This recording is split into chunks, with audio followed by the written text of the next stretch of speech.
الحمد لله نحمده ونستعينه ونستغفره ونعوذ بالله من شرور أنفسنا ومن سيئات أعمالنا من يهده الله فلا مضل له ومن يضلله فلا هادي له ونشهد أن لا إله إلا الله الحي القيوم الذي لا تأخذه سنة ولا نوم ونشهد أن سيدنا وسندنا وحبيب ربنا وطبيب أرواحنا وطبيب قلوبنا وطبيب ملتنا ومولانا محمدا عبد الله ورسوله أما بعد فقد قال الله تعالى في كلامه القديم وفرقانه العظيم أعوذ بالله من الشيطان الرجيم بسم الله الرحمن الرحيم ولو أنهم إذ ظلموا أنفسهم جاءوك فاستغفروا الله واستغفر لهم الرسول لوجدوا الله توابا رحيما وقال النبي صلى الله عليه وسلم إن الله وكل بقبري ملكا أعطاه أسماء الخلائق فلا يصلي علي أحد إلى يوم القيامة إلا أبلغني باسمه واسم أبيه هذا فلان ابن فلان قد صلى عليك رواه البزار وقال تعالى مخبرا وآمرا إن الله وملائكته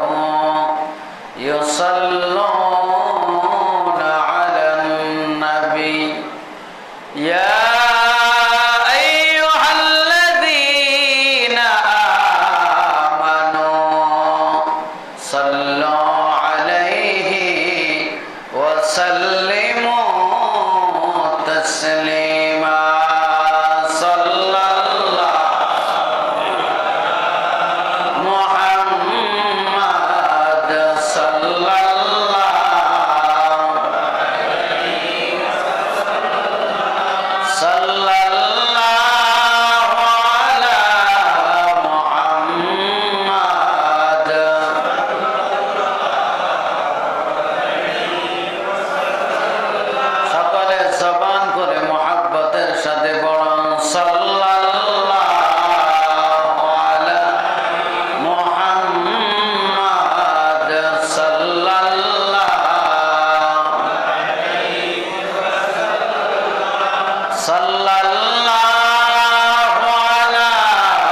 আমরা ধরায় বাঁচিয়া সাল্লাল্লাহু আলা মুহাম্মদ সাল্লাল্লাহু আলাইহি সাল্লাল্লাহু আলা মুহাম্মদ সাল্লাল্লাহু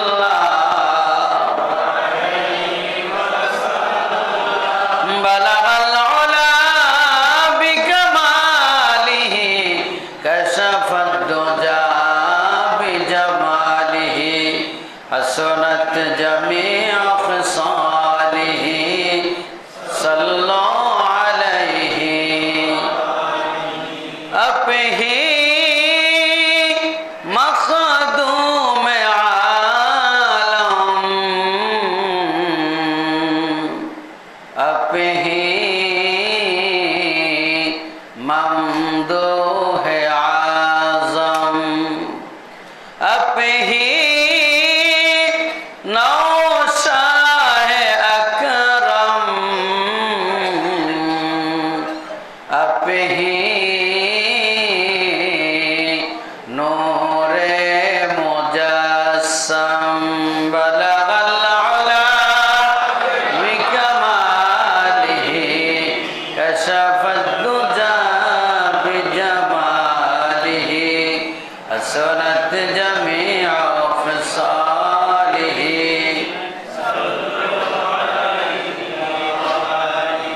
अपही महबूब सुबहान अपही शाहे रौला अपही सुल्तान तौबा अपही तफसीर कुरआन बलगल उला कशफद दुजा बिजमालिही हसनत जमीउ खिसालिही सल्लल्लाहु अलैहि अल्लाहुम्मा सल्लि व सल्लिम व बारिक अलैहि। मुअज़्ज़ज़ मुहतरम वाजिबुल एहतराम मौलवी बारी जामे मस्जिদের উদ্যোগে আয়োজিত পবিত্র ঈদ মিলাদুন নবী সাল্লাল্লাহু আলাইহি ওয়াসাল্লাম উদযাপন উপলক্ষে আজকের এই মহতী জলসা সম্মানিত সভাপতি উপস্থিত আছেন আপনাদের এলাকার গর্ব বিশিষ্ট কৃষিবিদ আমাদের মামুন ভাই সুদূর ঢাকা থেকে এসেছেন।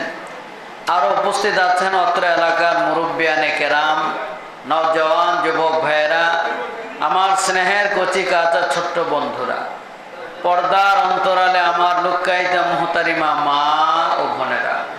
আলোচনার প্রারম্ভে আপনাদের সবাইকে জানাচ্ছি ইসলামী সম্ভাষণ। আসসালামু আলাইকুম ওয়া রাহমাতুল্লাহি ওয়া বারাকাতুহু।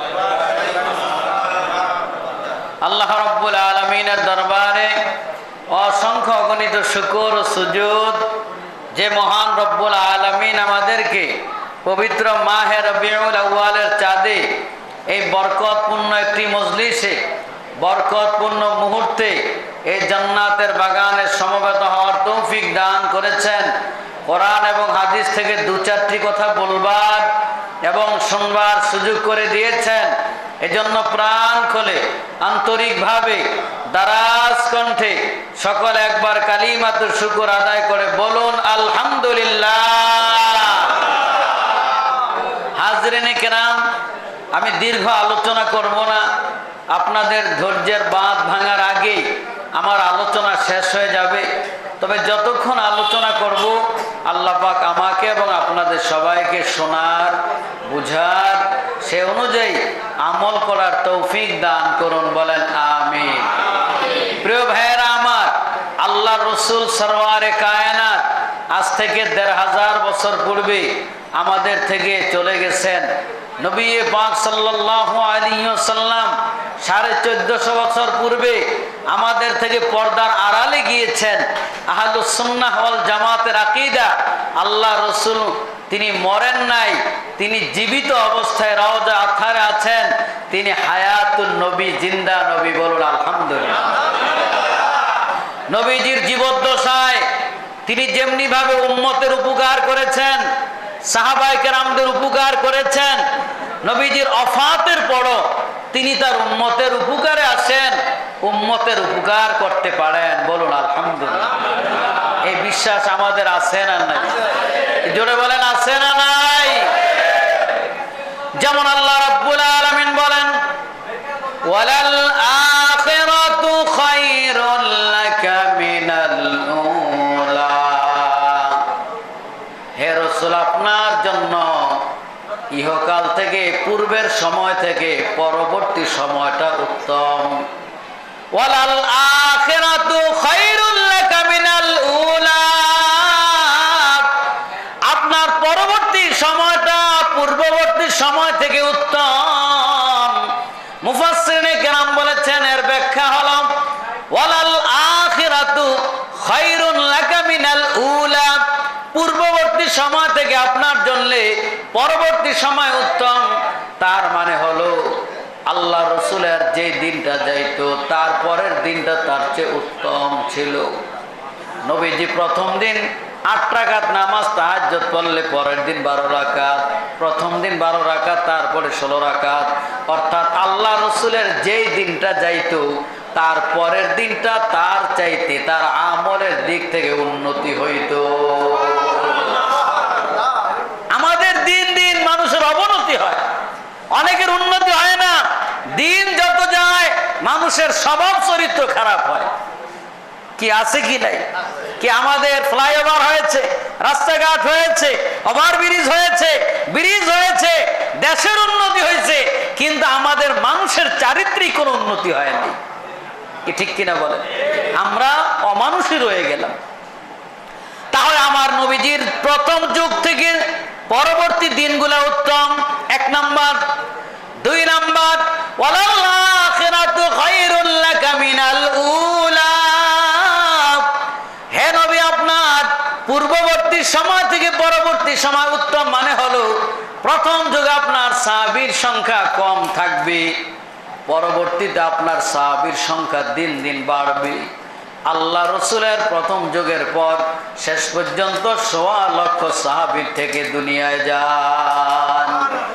1.25 লক্ষ সাহাবী রেখে নবীজি দুনিয়া থেকে গেছেন। তাই প্রথম জীবনে আস্তে আস্তে আবু বকর, খাদিজা রাদিয়াল্লাহু তাআলা না, 2-4 জন, 5 জন, 10 জন, 50, শেষ পর্যন্ত সাহাবী হয়েছে কত? 1.25 লক্ষ। তাহলে উন্নতি হয়েছে কিনা? 3 নাম্বার ব্যাখ্যা হলো, আল্লাহ পাক বলেন, হে নবী, আপনার পূর্ববর্তী সময় থেকে পরবর্তী সময় উত্তম। এর মানে হলো আপনার দুনিয়ার জীবন থেকে আপনার কবরের জিন্দেগিটা উত্তম হবে। আপনি দুনিয়ার জিন্দেগিতে যেমনি ভাবে উম্মতের খবর নিতে পারবেন, সাহাবীদের খবর নিতে পারবেন, কবরের জিন্দেগিতে আল্লাহ রাব্বুল আলামিন বলেন, হাবিব গো, আপনার ক্ষমতা আমি আল্লাহর বাড়াইয়া দেব। নবীজির কবরের শক্তি কম না বেশি? জোরে বলেন। কোরআনে হাকিম আল্লাহ পাক দেখেন কি বলেন, ওয়ালাউ আন্নাহুম ইয যালামু আনফুসাহুম জাউকা ফাস্তাগফিরুল্লাহ ওয়াস্তাগফারা লাহুমুর রাসূল লাওয়াজাদুল্লাহা তাওয়াবার রাহিমা। আল্লাহ রাব্বুল আলামিন বলেন, ওয়ালাউ আন্নাহুম ইয যালামু আনফুসাহুম, যদি তোমাদের নফসের সাথে জুলুম করে ফেলো, অন্যায় করে ফেলো, অপরাধ করে ফেলো, অর্থাৎ নিজেদের উপরে নিজেরা যদি গুনাহ করে ফেলো, জাউকা ফাস্তাগফিরুল্লাহ ওয়াস্তাগফারা লাহুমুর রাসূল, তোমরা যদি আল্লাহর কাছে যে ক্ষমা চাও আর আল্লাহর রাসূলও যদি তোমাদের পক্ষে বলে, অর্থাৎ তোমরা যদি আমার রাসূলের কাছে যাও, গুনাহ নিয়ে যদি রাসূলের দরবারে হাজির হয়ে যাও, রাসূল যদি তোমাদের পক্ষে আর তোমরা যদি আল্লাহর কাছে ক্ষমা চাও তাহলে লাওয়াজাদুল্লাহ তাওয়াবার রহিমা। আল্লাহ রাব্বুল আলামিন বলেন তাহলে তোমরা আল্লাহকে ক্ষমাকারী হিসাবে পাইবা, আল্লাহকে তওবা কবুলকারী হিসাবে পাইবা। তার মানে তোমরা যদি নিজেদের গুনার জন্য অনুতপ্ত হও আর রসুলের দরবারে যায় যদি গুনার কথা বলো, রসুল যদি তোমাদের পক্ষে সুপারিশ করে, নিশ্চয় আল্লাহ রাব্বুল আলামিন তোমাদেরকে মাফ করবে। তাহলে বুঝা গেল এই কোরআনের আয়াত মানসুখ হয় নাই। নবীজির জীবন দশায় সাহাবায়ে কেরাম গুনাহ হইলে নবীজির কাছে যেয়ে বলত সুবহানাল্লাহ। আমরা গুনার কথা গোপন রাখি, নেক আমল প্রকাশ করি। একটু তাহাজ্জুদ পড়লে পরের দিন চার দোকানে যায় কয়, এই আলামি চা দিস না, আজকে আজকে রোজা রয়েছি। উনি যে এখানে চা খাইতে হয় না, ওনার রোজার ঘোষণা দিতে আইছে কি আছে না নাই? তাইলে উনি যায় কি চার দোকানে বসে ঘোষণা আজকে চাটা দিস না, রোজা রয়েছে। আর সাহাবায়ে কেরাম নেক আমল গোপন করতেন আর গুনাহ নবীজির কাছে বইলা ফেলতেন। আল্লাহ রসুল মজলিসের মধ্যে বসান, খাসাইসুল কুবরার মধ্যে জালালউদ্দিন সুয়ুতী রহমাতুল্লাহ আলাইহি লেখেন, একজন সাহাবী মজলিসের মধ্যে দাঁড়ায় বলে, ইয়া রাসূলুল্লাহ, হুজুর আমার একটু কথা বলে। কি বলতে চাও বলো? হুজুর আমার একটু জিনা করতে মনে চাইছে।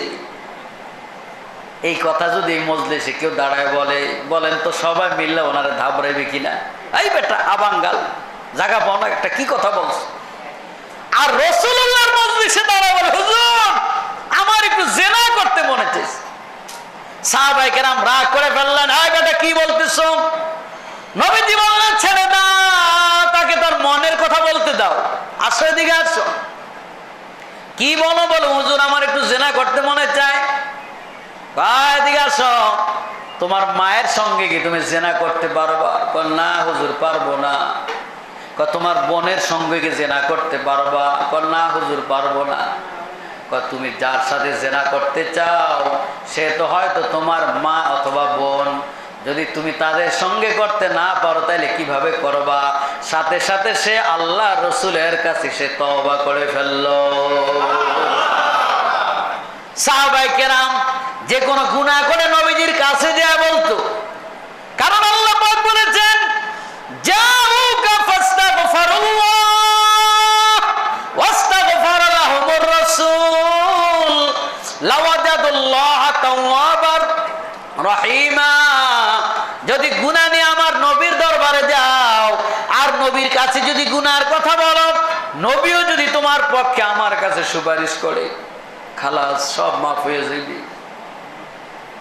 এখন সাহাবায়ে কেরাম যত বড় গুনাহ করতো নবীজির কাছে যে বলতো, জানে আল্লাহ রসুলের কাছে গেলে সমাধান হয়ে যাবে, সমাধান হয়ে যাবে। নবীজির কাছে যাইয়া মহিলা জিনা কইরা বলে, হুজুর আমি একটু ভুল করে ফেলেছি। কি? হুজুর আমি জিনা করছি। আল্লাহ রসুল মহিলার দিকে তাকায় বলে, তুমি জিনা করো নাই? মহিলা বলে, ইয়া রাসূলুল্লাহ আমি জিনা করেছি।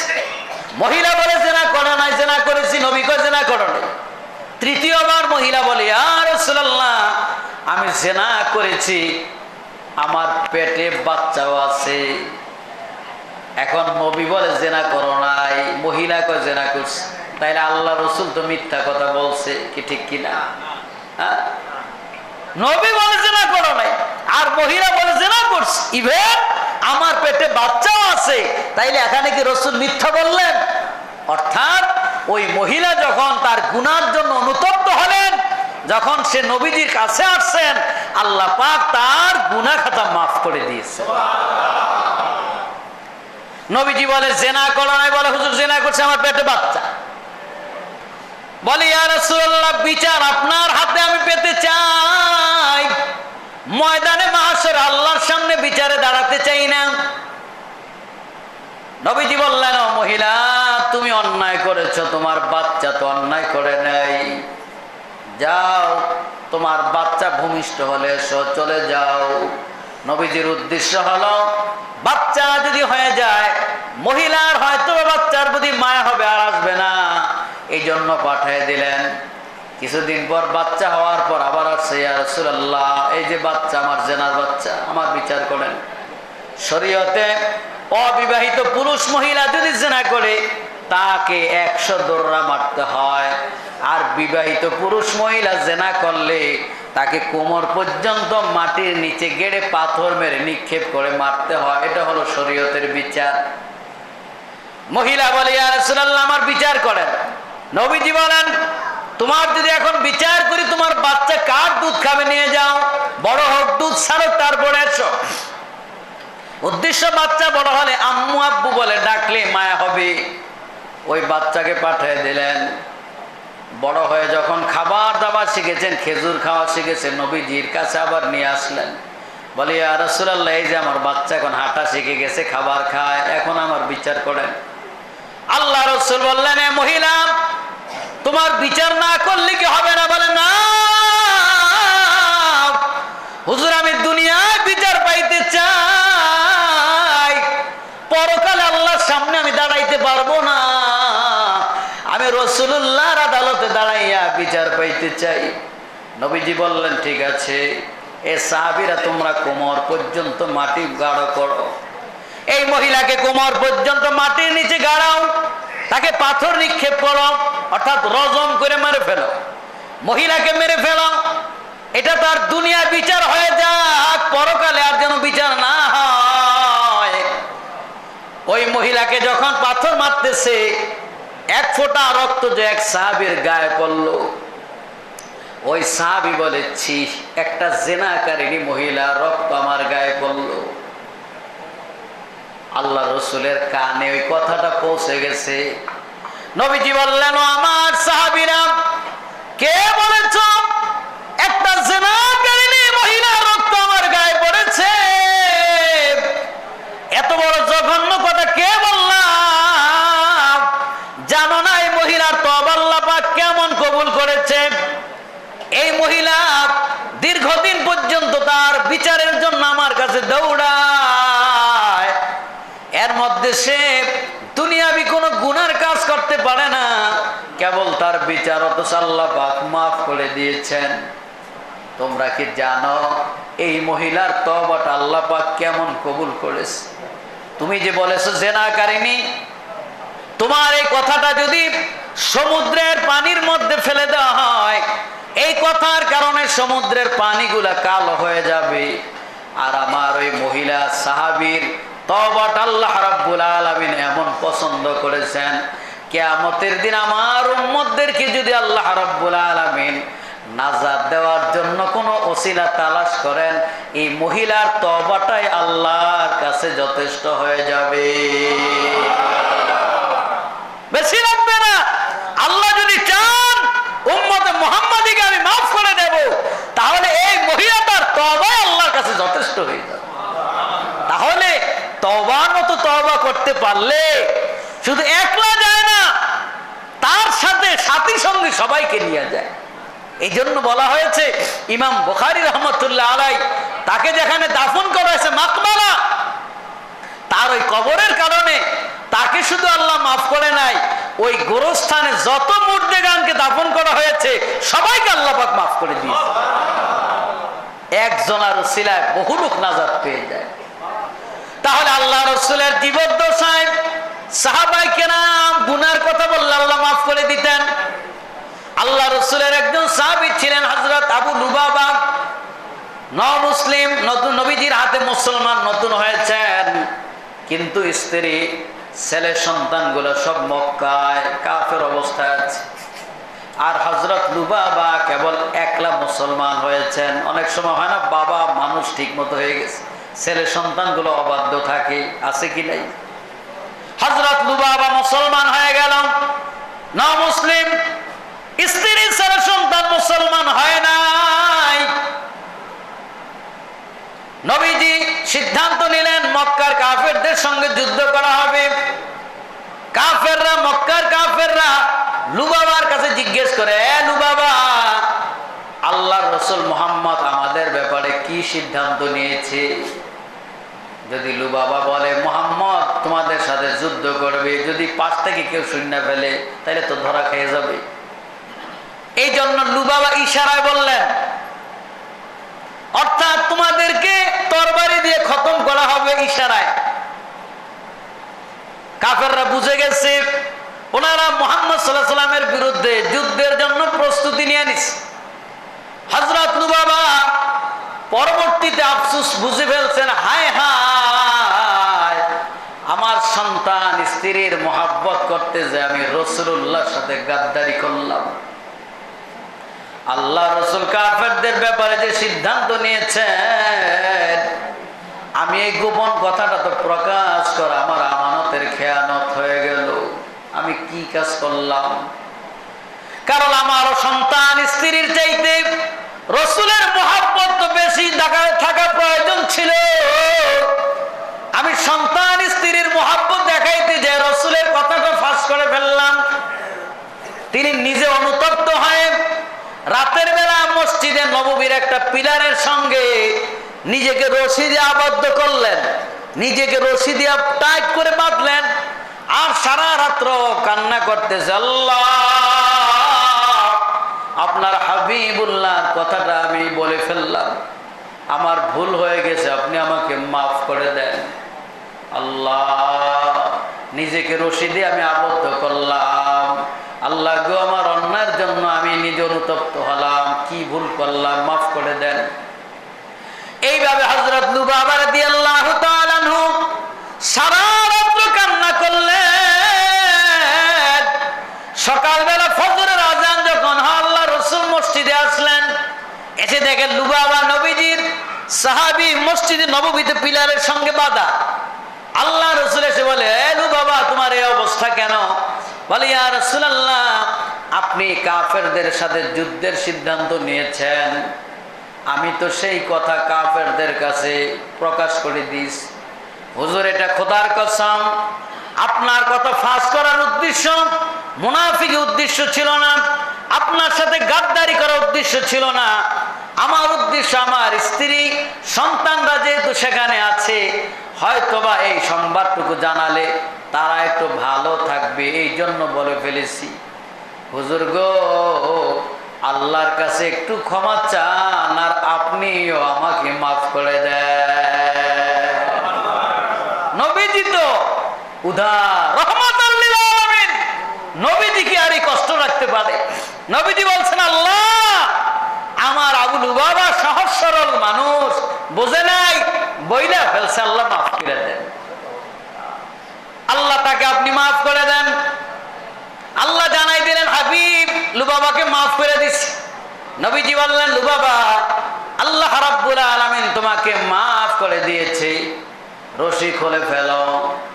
আবু লুবাবা বলে, না হুজুর, আমি রশি খুলবো না, আপনি খোলেন। কেন?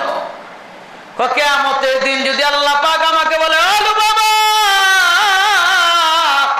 তুমি আমার হাবিবুল্লাহর আমানতের খেয়ানত করেছ, আমার হাবিবুল্লাহর কথা ফাঁস করে দিয়েছ, আমি তোমাকে মাফ করি নাই, তাইলে আমি বলবো আল্লাহ রশিও তো আমি খুলি নাই, রশি আপনার বন্ধু খুলছে, অতএব রশি আমি খুলবো না, আপনি খোলেন, সব দায়িত্ব আপনার। মাফ করছে কি করে নাই এটা আল্লাহর ব্যাপার, রশিও খুলবেন আপনি। হযরত আবু লুবাবার তওবাটা আল্লাহ রাব্বুল আলামিন এমন পছন্দ করলেন, আল্লাহ পাক নবীজিকে জানাই দিলেন, হাবিব আবু লুবাবা যে পিলারটার সাথে তাকে নিজেকে আবদ্ধ করলো, ওই পিলারটাকে আজ থেকে নাম রেখে দিবেন উস্তুনে তওবা। আজও পর্যন্ত মদিনা মুনাওয়ারায় নবীজির রওজার পাশে দুইটা পিলারের পর একটা পিলার আছে, পিলারটার নাম হলো উস্তুনে লুবাবা, উস্তুনে তওবা বলা হয়। কিয়ামত পর্যন্ত যত মানুষ এই পিলারকে জড়ায় ধরে আল্লাহর কাছে ক্ষমা চাইবে, আল্লাহ রাব্বুল আলামিন তার জিন্দেগির গুনাহ খাতা মাফ করে দিবে। আরো জোরে বলেন সুবহানাল্লাহ। তওবা করেছে একজন, তার তওবার ওসিলায় কিয়ামত পর্যন্ত ওই পিলারটার দাম হয়ে গেছে, ওই পিলার ধরে তওবা করলে আল্লাহ মাফ করে দিবে। তাহলে আমার নবীজির জীবদ্দশায় সাহাবায়ে কেরাম যত গুনাহ করত, নবীজির কাছে যে বলতো মাফ হয়ে যেত, আল্লাহ রাব্বুল আলামিন আয়াত নাজিল করে মাফ করে দিতেন। এ ভাইরা, নবীজির ওফাতের পর, ইন্তেকালের পর নবীজির রওজার কাছে গেলে গুনাহ মাফ হইবেনি। কথা কয় না? আল্লাহ রসুলের ওফাতের পর নবীজি যেই দিন ইন্তেকাল করলেন, সোমবার দিন, রাসূলুল্লাহ ওফাতের 3 দিন পরে একজন গ্রাম্য বেদুইন মানুষ মদিনায় আসলেন। এ ভাইরা, বর্তমান জমানায় টেলিভিশনের যুগ, ইন্টারনেটের যুগ, সারা দেশে মুহূর্তের মধ্যে একটু সংবাদ ছড়ে যায়। এখানে একটা অ্যাক্সিডেন্ট হলে সারা দেশের মানুষ জেনে যায় সারসিনার পীর সাহেবের ইন্তেকাল হয়েছে, সারা দেশের মানুষ মুহূর্তের মধ্যে জেনে গেছে। কিন্তু আজ থেকে 1500 বছর পূর্বে এই সংবাদগুলা কি মানুষ ছড়ানো সম্ভব ছিল নাকি? পত্রিকা ছিল না, টেলিভিশন ছিল না, চিঠির মাধ্যমে, লোকের মারফত, বিভিন্ন মাধ্যমে জানাতে জানাতে বহুদিন লাগত। আল্লাহ রাসূলের ওফাত হয়ে যায়। নবীজির ওফাতের পর 3 দিন পরে গ্রাম্য লোক এসেছে, এসে নবীজির কাছে সেই আয়াত শুনে এসেছে, ওয়ালাউ আন্নাহুম ইযলামু আনফুসাহুম জাউকা ফাস্তাগফিরুল্লাহ ওয়াস্তাগফার লাহুমুর রাসূল লাওয়াজাদুল্লাহা তাওয়াবার রহিমা।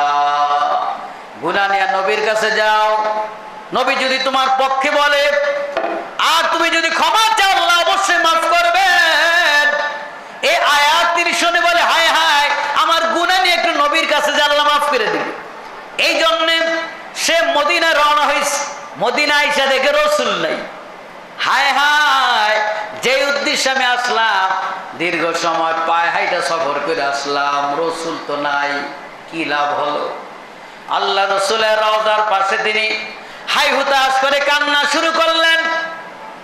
আর তিনি 2 লাইন কবিতা আবৃত্তি করতেছে, নাফসিল ফিদাউ লিকবরিন আতা সাকিনুহু ফীহিল আফাফু ওয়া ফীহি জুদু ওয়াল কারামি। এটা নবীজির রওজার বাম পাশে একটা পিলারের মাথার মধ্যে লেখা আছে, হলুদ সবুজ রঙের রং করে, এর উপরে সোনালী অক্ষরে লেখা আছে, নাফসিল ফিদাউ লিকবরিন আতা সাকিনুহু ফীহিল আফাফু ওয়া ফীহি জুদু ওয়াল কারামি।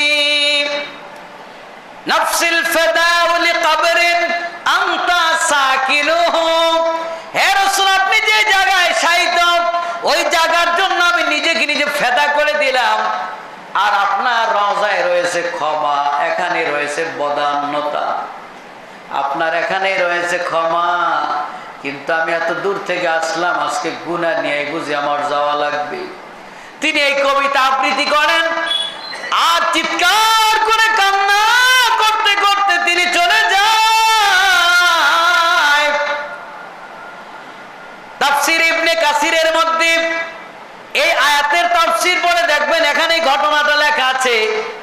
যখন ওই গ্রাম্য লোকটা চিৎকার করতে করতে যায়, তখন রওজা শরীফে একজন ঘুমন্ত লোক ছিল, তাকে নবীজির স্বপ্নে বলতেছে, তুমি জেগে যাও আর আমার ওই গ্রাম্য পাগলটাকে বলে দাও, সে আজকে আমার রওজায় এসে খালি হাতে যাচ্ছে না। আল্লাহ রাব্বুল আলামিন তার জিন্দেগীর গুনাহ খাতা মাফ করে দিয়েছে।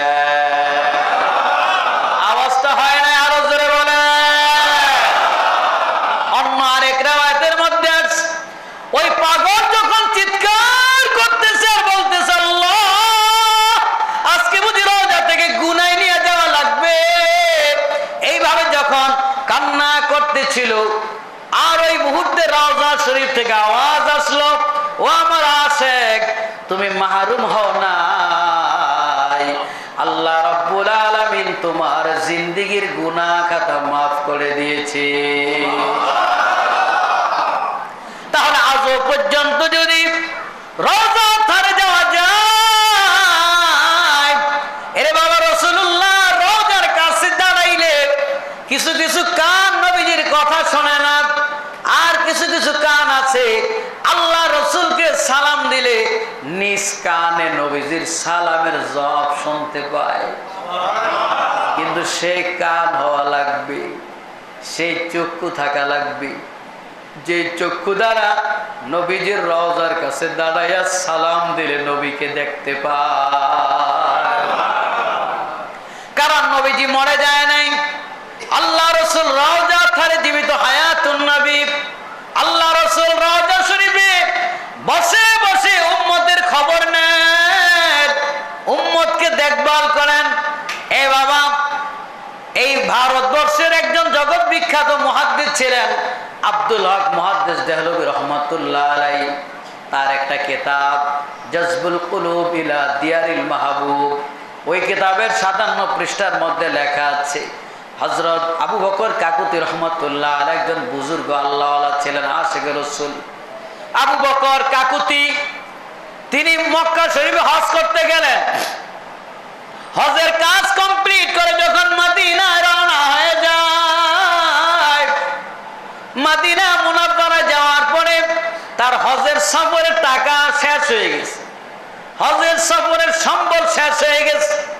এখন বর্তমান জমানায় হজে রওনা হলে আসা যাওয়ার সব খরচ আগে সব নিয়ে যায়, আসা পর্যন্ত। আগের দিনের মানুষ পায়ে হাইটে যাইতো, ওটে যাইতো, ঘোড়ায় যাইতো, জাহাজে যাইতো, এত হিসাব করে নেওয়া যাইতো না, রাস্তায় সম্বল শেষ হয়ে যেত। মদিনা শরীফে যাওয়ার পর খাবার টাকা পয়সা নাই, 3 দিন পর্যন্ত না খাওয়া, ক্ষুধার যন্ত্রণায় হাহাকার। রওজার কাছে যায় অভিমান করে বলে, ইয়া রাসূলুল্লাহ, আপনার রওজার কাছে আসলাম, কিন্তু আপনি তো একটু মেহমানদারি করলেন না। আপনার রওজা আসলাম, 3 দিন পর্যন্ত না খাওয়া, ওই আপনি তো কিছুই খাওয়ালেন না। বুঝা গেল আপনি মরে গেছেন, আপনি জীবিত নাই। জীবিত যদি থাকতেন অবশ্যই আমার মেহমানদারি করতেন, যেহেতু মেহমানদারি করেন নাই, আপনি মরে গলে শেষ হয়ে গেছেন, আপনি নাই। এটা অভিমানমূলক। কিন্তু তার আকীদা নবী কি? হায়াতুন নবী। তার আকীদা নবী জিন্দা নবী। এটা রাগ হইয়া না, এটা অভিমান। আল্লাহ রসুলের সাথে অভিমান কইরা যে রাগ কইরা তাবুতে ঘুমায় গেছে। রাতের বেলা স্বপ্নে দেখে আল্লাহ রসুল আবু বকর ওমরকে নিয়া আবু বকর কাকুতির তাবুর মধ্যে হাজির হয়ে গেল। নবীজি বলতেছে, আবু বকর বেশি রাগ করেছ, খিদা বেশি লেগে গেছে, এই জন্য রাগ করেছ, নাও রুটি নাও। নবীজি তার জন্য রুটি নিয়ে গেলেন, রুটি দিলেন। এ ভাইরা, স্বপ্নের মাধ্যমে খিদা, ওই রুটিটা খাইতেছে। স্বপ্নে রুটিটা অর্ধেক খাইলেন। রাতের বেলা স্বপ্ন যোগে অনেকে দেখে আপেল খায়, মালটা খায়, 3টা আপেলের 2টা খাইছে, একটা বালিশের পাশে রেখে দিছে। সকাল উঠে দেখে আপেল আসেনি, দেখে নাই। এমন হয় কিনা? তাহলে রাতের বেলা স্বপ্নে দেখে একরকম, সকালে দেখে ভিন্ন। আবু বকর কাকুতি রহমাতুল্লাহ আলাইহি তিনি রাতের বেলা রুটি অর্ধেক খাইলেন, বাকি অর্ধেক রুটি রেখে দিলেন। সকালবেলা ঘুম থেকে উঠে দেখে বাকি অর্ধেক রুটি তার ডান হাতের মধ্যে আছে। আরো জোরে বলেন সুবহানাল্লাহ। তাইলে তার এই মেহমানদারিটা করলেন কি? মুর্দা নবী না হায়াতুন নবী? জোরে বলেন, মুর্দা নবী না হায়াতুন নবী? তার আল্লাহ রসুল রওজা ছাড়ে জিন্দা, এতে কোনো সন্দেহ আছে নাকি? জোরে বলেন, আছে নাকি?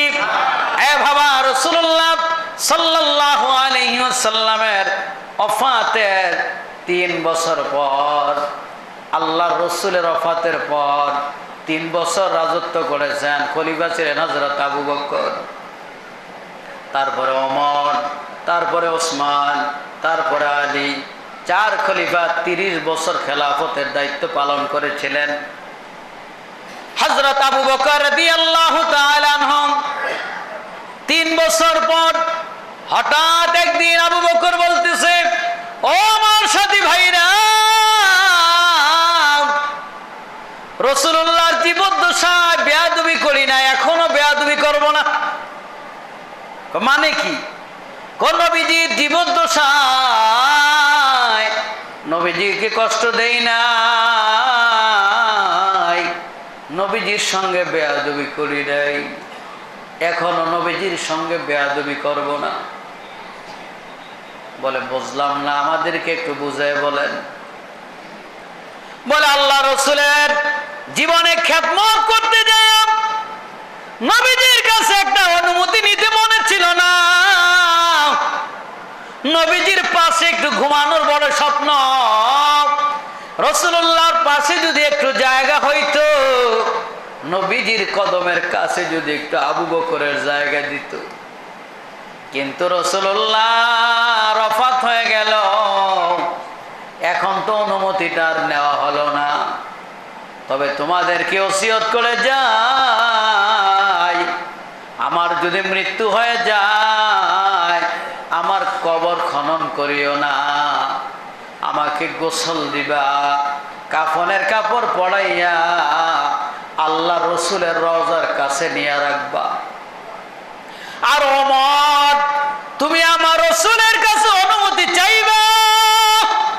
হ্যাঁ রসুল, আবু বকর একটু অনুমতি চায়, আপনার কদমের কাছে ঘুমাতে চায়। যদি আল্লাহ রসুলের অনুমতি হয় তাহলে রসুলুল্লাহর পাশে দাফন করবা, আর যদি রসুলুল্লাহর অনুমতি না হয় তাহলে আবু বকরকে জান্নাতুল বাকিতে দাফন করবা। কিছু কিছু সাহাবীরা বলে এটা আবু বকর শেষ জীবনে কি পাগল হয়ে গেল নাকি? এটা কি সম্ভব? কি সবাই কি ক্লাসের ছাত্র সবাই কি ফার্স্ট ক্লাস পায় নাকি? কি পায়? ক্লাসের সবাই ফার্স্ট ক্লাস পায়? ক্লাসের একই বেঞ্চের একজনে বড় ইঞ্জিনিয়ার, বড় কৃষিবিদ, বড় রাজনীতিবিদ, বড় ডাক্তার, ইঞ্জিনিয়ার হয়, আবার ওই ক্লাসেরই ছাত্র দফতরি হয়, ওই ক্লাসের ছাত্র আবার কলার ব্যবসা করে। কাছের নেই? তাহলে একই ক্লাসের ছাত্র পর্যায়ে পৌঁছে যায়। সাহাবীদের মধ্যে কিছু সাহাবীদের আকীদা এটা সম্ভব, আল্লাহ রসুল এটা পারেন। আর ছোট ছোট সাহাবীরা কয় এটা কি কোনোদিন সম্ভব নাকি? কারণ নবীজির ইন্তেকাল হয়ে গেছে 3 বছর। 3 বছর এখন তো রওজা থেকে নবী কেমনে অনুমতি দিবেন? একটু মহাব্বতে জিকির করেন, লা ইলাহা ইল্লাল্লাহ, লা ইলাহা।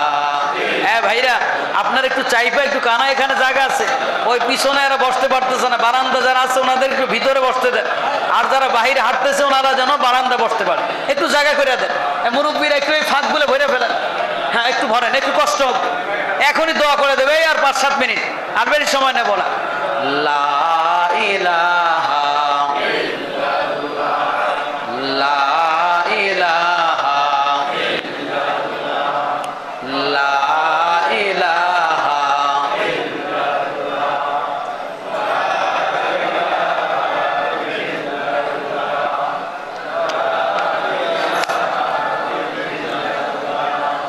লা ইলাহা ইল্লাল্লাহ, লা ইলাহা ইল্লাল্লাহ, লা ইলাহা ইল্লাল্লাহ, জোরে লা ইলাহা ইল্লাল্লাহ,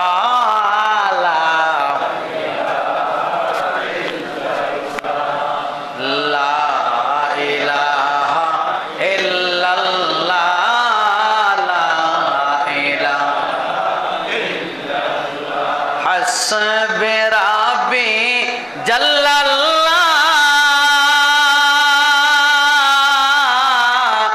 মা ফি কলবি গায়রুল্লাহ, নূর মুহাম্মদ সাল্লাল্লাহ, লা ইলাহা ইল্লাল্লাহ, লা ইলাহা ইল্লাল্লাহ, লা ইলাহা ইল্লাল্লাহ, লা ইলাহা ইল্লাল্লাহু মুহাম্মাদুর রাসূলুল্লাহ সাল্লাল্লাহু আলাইহি ওয়াসাল্লাম। প্রিয় ভাইরা আমার, হযরত আবু বকরের ওফাত হয়ে গেল, ইন্তেকাল হয়ে গেল। সাহাবায়ে কেরাম হযরত আবু বকরকে গোসল দিলেন, গোসল দিয়ে কাফনের কাপড় পরালেন। আখিয়ারুত তারিখের কিতাবের মধ্যে লেখা আছে হযরত আবু বকরকে নবীজির রওজার কাছে নিয়ে রাখলেন। আল্লাহ রাসূলের রওজার কাছে নিয়ে রেখে तमाम সাহাবীদের পক্ষ থেকে আবু বকরের পক্ষে হযরত ওমর নবীজির রওজা দরখাস্ত পেশ করে, ইয়া রাসূলুল্লাহ, হুজুর গো, আপনার বন্ধু হযরত আবু বকর হাজির হয়ে গেছে, আপনার অনুমতি যদি হয় আপনার রওজার কাছে আজকে দাফন করব। যদি আপনার অনুমতি না হয় আবু বকরকে ফেরত নিয়ে জান্নাতুল বাকিতে দাফন করব। নবী গো, আপনার যদি অনুমতি হয়, আবু বকর ওসিয়ত করেছে, বন্ধু যদি অনুমতি দেয় রাসূলুল্লাহ তাইলে দাফন করবা। হুজুর আমরা ইন্তজার, আপনি অনুমতি দিবেন কিনা।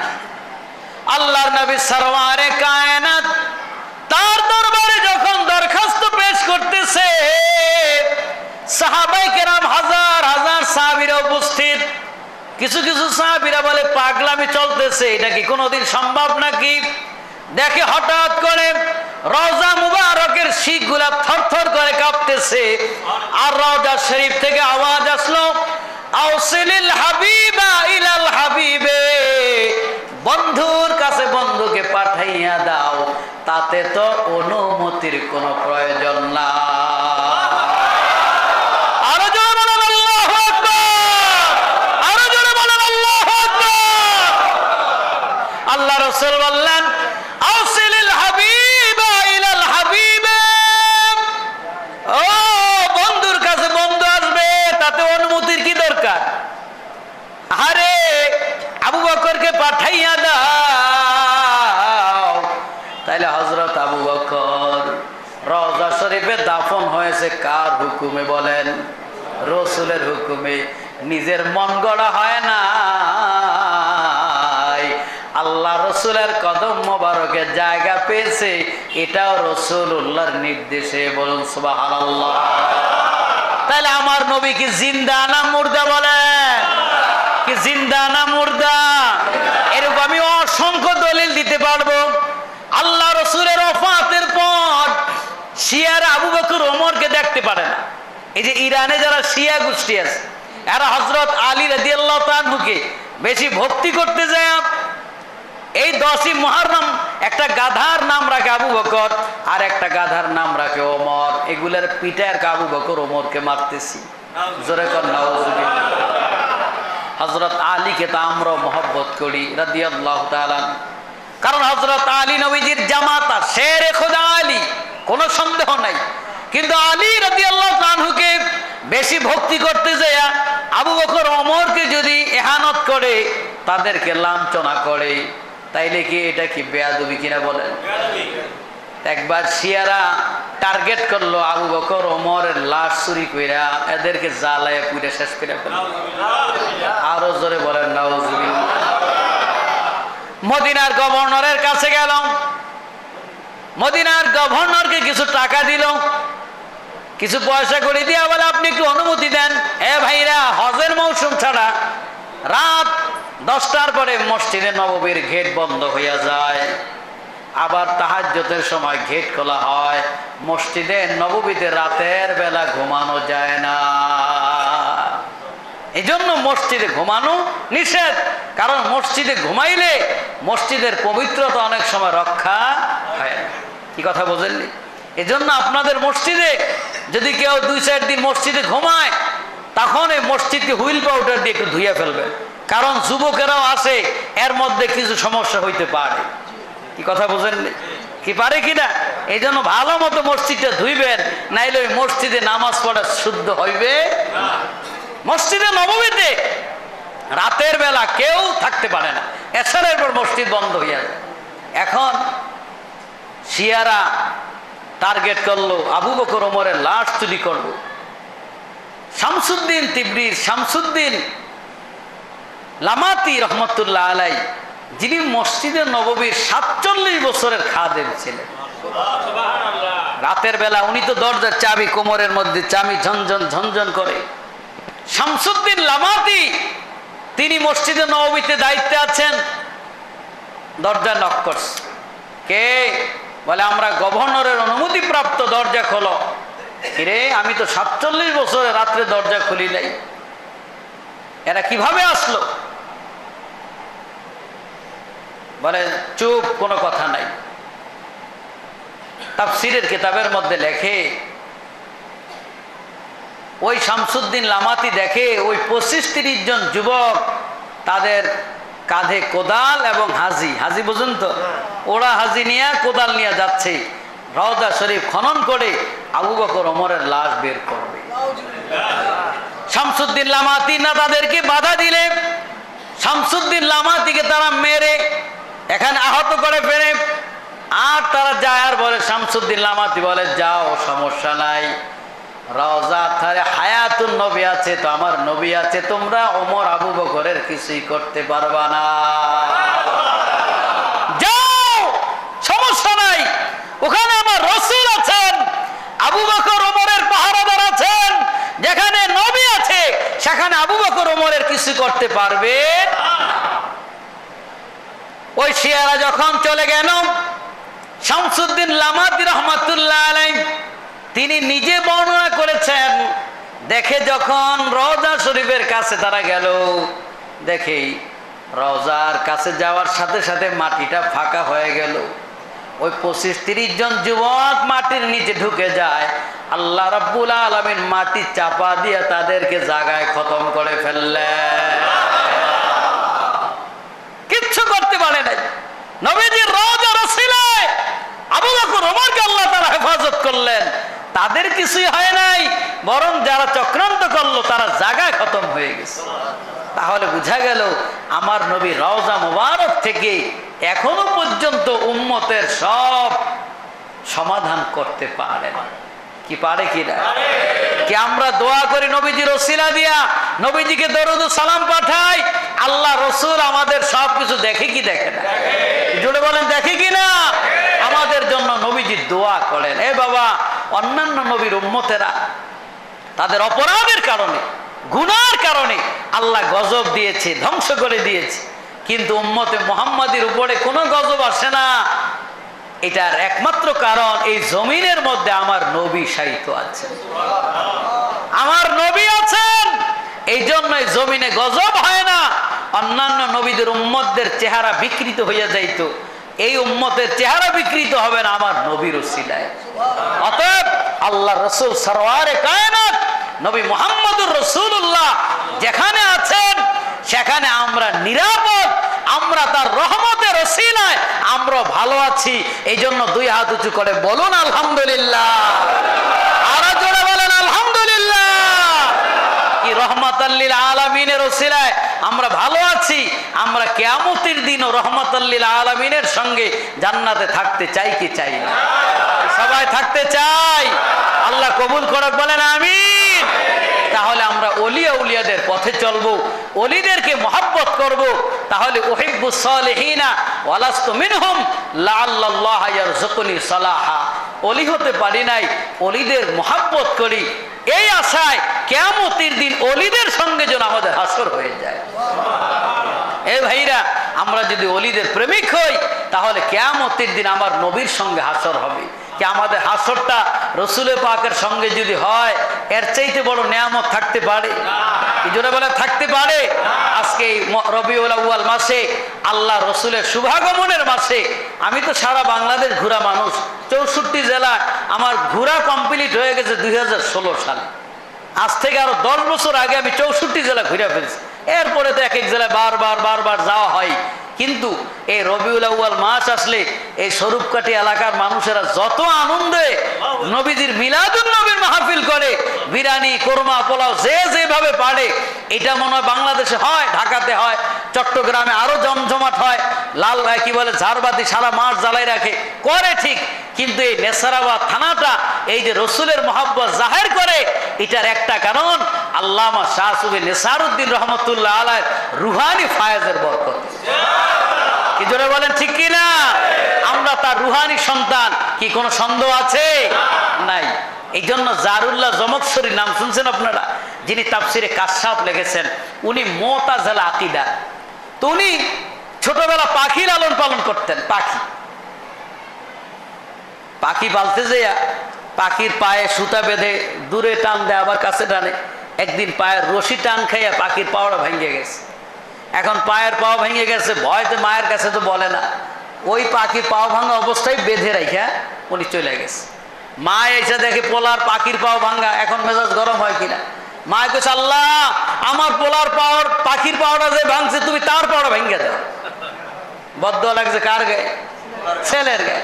এখন পোলায় তো পাশার খেয়ে পাও গেছে ভাঙে, কারণ বদদোয়া তো মায়ের দিছে, মায়ের দোয়া তো লাগবেই। এখন মা বুঝা তো দেওয়া উচিত। এই জন্য আপনারাও ছেলের সন্তানদেরকে বদদোয়া দিবেন না।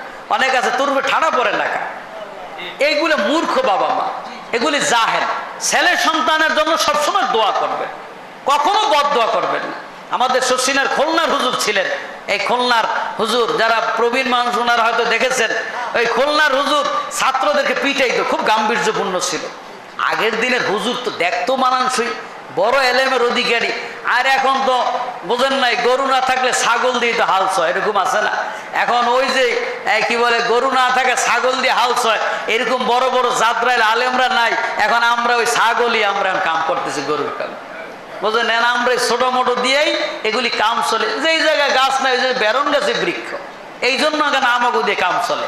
কিন্তু ওই সময়ের ওস্তাদ যারা ছিল, তো ওই খুলনার হুজুর ছাত্রকে পিটাই তার কইতো নেকবক নেকবক কই পিটাই। এটা ভার ভাষা ছিল। নেকবক অর্থ হইল ভালো ছেলে। নেকবক মানে কি? ভালো ছেলে। এখন পিটাইলে আমরা কই কি বেয়াদব ফাজিল, এই কই তো পিটাই। আর উল্টা খারাপ কই, হুজুরে কইতো নেকবক নেকবক কে পিটাই। তা আমাদের ধুমকির হুজুর ছিল, হুজুর আপনি পিটান, আবার নেকবক কন কে? তো ভালো হইলে পিটান কে? খারাপ হইলে না পিটাইবেন? আরে বেটা, পিটাই তো অন্যায়ের জন্য, আর মুখ দিয়ে তো দোয়া দিই। কারণ যদি বদদোয়া করি, যদি ধ্বংস হয়ে যায়, তো আমারই তো একটা ছাত্র নষ্ট হয়ে গেল। এই জন্য পিটাই অপরাধের জন্য, আর মুখ দিয়ে কি করি? দোয়া করি। তা আপনারা মা বাবা যারা আছেন, সন্তানের জন্য দোয়া করবেন, বেশি বেশি দোয়া। এমনি মুখ দিয়ে কখনো বদদোয়া করবেন না, কারণ মা বাবা যা বলবে আল্লাহ তাই কবুল করেছেন। কি কথা বুঝে আসছে? তো জারুল্লাহ জমকশরী ন্যাংরা হয়ে গেছে, হাঁটতে পারে না। এখন কি করবে? বড় আলেম, তাফসিরে কাশফ লেখছে। বলা হয়েছে ওলামায়ে কেরাম যত তাফসির লেখছে, তাফসিরে কাশফের অনুসরণ সবাই করছে। তো উনি বাইতুল্লাহ শরীফের পাশে বসে বসে তাফসির লেখছে। তাফসির লেখছে বলে এখন লোকেরা দেখে সারাদিন কাবা শরীফের কাছে থাকে। এই জন্য ওনার নাম সবাই বাদ দিয়ে ওনার নাম রাখছে জারুল্লাহ। জারুল্লাহ মানে আল্লাহর প্রতিবেশী। জারুল্লাহ মানে কি? আল্লাহর প্রতিবেশী। ওলামায়ে কেরাম বলেছেন যে ওনার জারুল্লাহ, আল্লাহর প্রতিবেশী, এই নামটার ওসিলা আল্লাহ তাকে মাফ করে দিয়েছে। তাহলে ভালো কিছুর প্রতিবেশী হওয়াটাও নাজাতের ওসিলা। তাইলে আপনারা আল্লামা শাহ সুবি নেসারউদ্দিন রহমতুল্লাহ আলাইহির জারুল্লাহ, জারুল্লাহ যদি হইয়া মাফ পায়, আপনার জারুল ওলি, আল্লাহর ওলির প্রতিবেশী, এইটাও নাজাতের ওসিলা হইতে পারে কিনা? কি পারে কিনা বলেন? এখন পারবে কি? ওনাকে পিছনে বয়ে দুশ্মনী করলে কথা কয় না।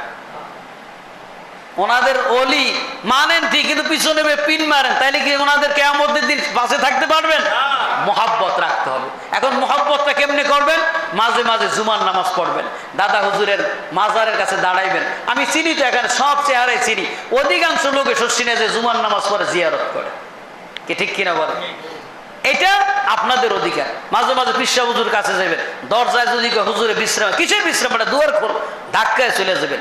আপনাদের অধিকার। আপনারা এই গ্রামের মানুষ, এই এলাকার মানুষ, হুজুরের কাছে যাবেন না যাইবে কেন? এই যে আমাকে ওই জাহাঙ্গীর ভাই গেলে কি, এই যে জাহাঙ্গীর ভাই এই মরহুম হুজুরে থাকতে একবার দরজায় যে দাঁড়াইছে, হুজুরে ব্যস্ত আছে, রেস্টে আছে, এখন দেখা করা যাবে না। উনি গেট ধাক্কা দিয়ে ঢুকে গেছে। হুজুর আপনি বলে রেস্টে আছে, দেখা করতে দেয় না। হুজুরে বলে ঠিকই আছে, আপনি ধাক্কা দিতে পারছেন, আপনি ফার্স্ট হয়ে গেছেন। কিসের বিশ্রাম? এলাকার মানুষের কাছে বিশ্রাম নাই, আইসি হুজুর দেখা করে যাবেন। এখন এলাকার মানুষ যে ফিরে আইবে, এটা হুজুরও চায় না। আপনারা যে হুজুরের কাছে দাবি নিয়ে যাবেন, হুজুর আসছি একটু দেখা করতে, যাইয়া হুজুরের সাথে দেখা করবেন। হুজুর আমার বাপের নাম অমুক, আমার দাদার নাম অমুক, আপনার দাদার সাথে আমার বাপের সম্পর্ক ছিল, এটা বললে হুজুরের খুশি হইবে। কি ঠিক কিনা বলে? অনেকে মনে করে হুজুরে খুব ভাবে থাকে, আমরা গেলে দেখা করবে না। হুজুরের ভাব ওই কুমিল্লা, চট্টগ্রাম এলাকার মানুষের সাথে হুজুরের কোনো ভাব নাই। আপনারা যাই দেখেন কত মহব্বত করে। এই জন্য আপনাদের কাছে আমার দাবি, আপনারা মাঝে মাঝে জুমার নামাজ পড়েন। বিশেষ করে এই শুক্রবার হুজুর আসবে, অনেক দিন সফর, ঢাকা বিভিন্ন জায়গায় মিলাদুন্নবীর মাহফিলে ব্যস্ত। এই শুক্রবার একটু জুমার নামাজ পড়ে পিসা হুজুর সাথে দেখা করবেন। নবীন মানুষ, এই নতুন এত বিশাল দায়িত্ব, আপনারা যদি যাই বলেন হুজুর আপনার পাশে আমরা আছি, তাইলে হুজুরে বুঝবে যে না, আমি সারা দেশ আবার চালাইতে পারবো, আমার পাশে আমার এলাকার মানুষ আছে। কি একটু সাহস হয় কিনা বলেন? আপনারা যদি বলেন হুজুর আপনার সাথে আমরা আছি, সুখে দুঃখে আমাকে ডাক দিবেন, আমরা আছি, কি এতে কি খুশি হয় না? কি আপনার কাছে টাকা চায়? টাকা চায় না। হুজুরে বিভিন্ন অনুষ্ঠান করে আপনাদেরকে দাওয়াত করে খাওয়ায়, কিন্তু খাওয়াটা বড় কথা না, এই যে যান আপনার, এটাই হুজুরে খুশি হয়। আর মাঝে মাঝে যে মাজার শরীফ জিয়ারত করবেন, বিশেষ করে শর্ষিনা লিল্লা বোর্ডিংয়ে মান্নত করবেন। শর্ষিনা লিল্লা বোর্ডিংয়ে বিপদে পড়ছেন, আল্লাহ শর্ষিনা লিল্লা বোর্ডিংয়ে মান্নত করলাম এই বিপদ থেকে যেন উদ্ধার হইলে দিয়ে আসবেন। শর্ষিনা লিল্লা বোর্ডিংয়ে দান করলে ফেরত যায়, এর কোনো নজির নেই। আমি আর একটা প্রমাণ বলি, আমি গাড়িতে গলাচিপা গতবার একটা মাহফিলে যাইতেছি, এখন একটা ফেরি আছে। এখন ফেরিটা যদি আমি পাই, তাইলে আমি টাইম টু টাইম যাইয়া মাহফিলটা পাবো। যদি ফেরিটা না পাই, তাহলে 2 ঘন্টা ফেল, আর নাইলে গাড়িটা এইবারে থুয়ে আমার যাইতে হবে। একটা প্রাইভেট কার থুয়ে গেলে ড্রাইভার আরেক টেনশন। তা আমার সাথে ওই এলাকার একজন হুজুর আছে, আল্লাহ লিল্লাহ বলিকে 10 টাকা মান্নত করলাম। আমি ধর্মীয় খয়রাতি মান্য 10 টাকা বেশি করেন, কয় না হুজুর 10 টাকা করছি মন থেকে। এখন যাই দেখে বগা ফেরিতে ফেরিটা বানবে, একটা প্রাইভেট কারের জায়গায় আছে, জায়গার নাই। আমাকে প্রাইভেট কার উড়াইছি, সাথে সাথে ছেড়ে দিয়েছে। একেবারে যাইয়া জায়গা মতো মাহফিল, ওই যে যাবো আপনার রাঙ্গাবালি, সেখানে আবার লঞ্চে যাইতে, লঞ্চটা যাইয়া টাইম মতোই পেয়ে গেছে আসার সময়। এখন আমি আবার রসিকতা করে কই, যদি 3টার সময় আসছি, যদি ফেরিটা পাই তাহলে ফজর আগে শর্ষিনা আসতে পারবো, আর যদি ফেরি না পাই তাহলে ফজর পর্যন্ত বসে থাকা লাগবে। তা আমি আল্লাহ লিল্লাহ বলিকে 20 টাকা মান্নত করলাম, যদি পাইয়া যাই। এখন ফেরিটার পারে আইসে দেখি ফেরিতে কোনো গাড়ি নেই, ফেরি খালি। উঠাইছি, উঠানোর পর ফেরিওয়ালা কইতেছে হুজুর আপনি 1000 টাকা দিবেন, আরেকজন আছে 1000 দিবে, 2000 হলে সাইডে দিব। আমি না ভাই, ফেরির ভাড়া হচ্ছে 100 টাকা, আমি 100 টাকা দিব, চাইলে যান, নাইলে পয়সা থাকেন, ফজর পর্যন্ত আমি রেডি আছি। তো মান্নত তো 20 টাকা করে রাখছি। এর মধ্যেই দেখি একজন নেতা উনি আইছে, এক গাড়ি লইয়া, গাড়ি নিয়ে আইসে, গায়ে ফেরি ছাড়ো। আমার হুজুর আপনার ভাড়া দেওয়া লাগবে না, আমি দিয়ে দিছি। মানে উনি নেতা, ওনার কারণে ফেরি ছাড়তে বাধ্য। উনি ফেরির মালিকের ফোন করে কয়ে দিছে, ফেরি ছাইড়ে দিছে, আমার 1 টাকাও লাগে নাই। এখন লিল্লাহ বডিকে 20 টাকা, আমার 150 টাকা দিল, লস আছে নাকি? এইটা হলো আমি বললাম যে দেখেন, মন থেকে ওই 20 টাকা 10 টাকার মান্যতে আল্লাহ আমার কত বড় বিপদ থেকে উদ্ধার করছে। এরকম জায়গায় জায়গায় আপনাদের বিপদ আপদ হলে শর্ষিনা লিল্লাহ বডিকে মান্যত করবেন। এখানে হাজার হাজার ছাত্র আজকে 100 বছর পর্যন্ত ফ্রি খাইয়া খাইয়া লক্ষ লক্ষ আলেম হয়ে যাইতেছে। এটা আপনাদের গৌরব কিনা বলেন? কি কথা বলেন? এই শর্ষিনা থেকে যত বাংলাদেশে আলেম ওলামা হইয়া এক একজনের প্রিন্সিপাল মুহাদ্দিস যে যেখানে আছে, আপনারা যদি যে প্রিন্সিপালরে বলেন আমি শর্ষিনার পাশে মাগুরা আমার বাড়ি, খোদার কসম সে অন্তত চেয়ারটা থেকে দাঁড়াইয়া আপনাকে পাশে বসতে দিবে, একটু নাস্তা খাওয়াইবে, মোহাব্বত দেখাইবে। কি ঠিক কিনা বলেন? এই সম্মানটা টাকার বিনিময় না, এটা আপনারা নেসারউদ্দিন রহমতুল্লাহ প্রতিবেশী হওয়ার কারণে পেয়ে গেছে। বলুন আলহামদুলিল্লাহ। আল্লাহ যেন আমাদের এই প্রতিবেশীর যে ইজ্জত সম্মান নিয়ে থাকার তৌফিক দান করে, বলেন আমিন। আমাদেরকে যেন আল্লাহ পাক মানুষ হওয়ার তৌফিক দান করে, বলেন আমিন। এখানে শর্ষিনার প্রতিবেশী বিদায়, আবার যেন শর্ষিনার ছাত্র হুজুরদেরকে যেন আপনারা অমানুষ একেবারে মানুষ হিসেবে গণলেন, এটা যেন না হয়। কারণ কাছে ভাই অমূল্যায়ন করবেন না, মূল্যায়ন করবেন। এখন যদি মনে করেন এরা মানুষই না, তাইলে কিন্তু আপনি হালাক হয়ে যাবেন, এই টাকাপুরিতে কিন্তু ধ্বংস হয়ে যাবেন। এই জন্য সারা দেশের মানুষ মূল্যায়ন করে, আপনি মূল্যায়ন করবেন, আপনি মূল্য পাবেন। আর আপনি যদি বলেন আমাদের বাড়ির দ্বারা এই সম্মান করবো, আপনি সম্মান না করে চুপ থাকবেন, কিন্তু অপমান করার যদি নিয়ত থাকে তাইলে কিন্তু আপনি হালাক হয়ে যাবেন। কারণ শর্ষিনা এমনও ছাত্র শিক্ষক আছে যাদের প্রতি রাত্রে রসুলে পাকের জিয়ারত নসিব হয়। কি কথা বুঝতে পারছেন? এই জন্য আমি আপনাদের কাছে অনুরোধ করব, আল্লাহ পাক যেন কিয়ামতের দিন আমাদেরকে নেসার সালের সঙ্গে হাসর নসিব করে, বলেন আমিন।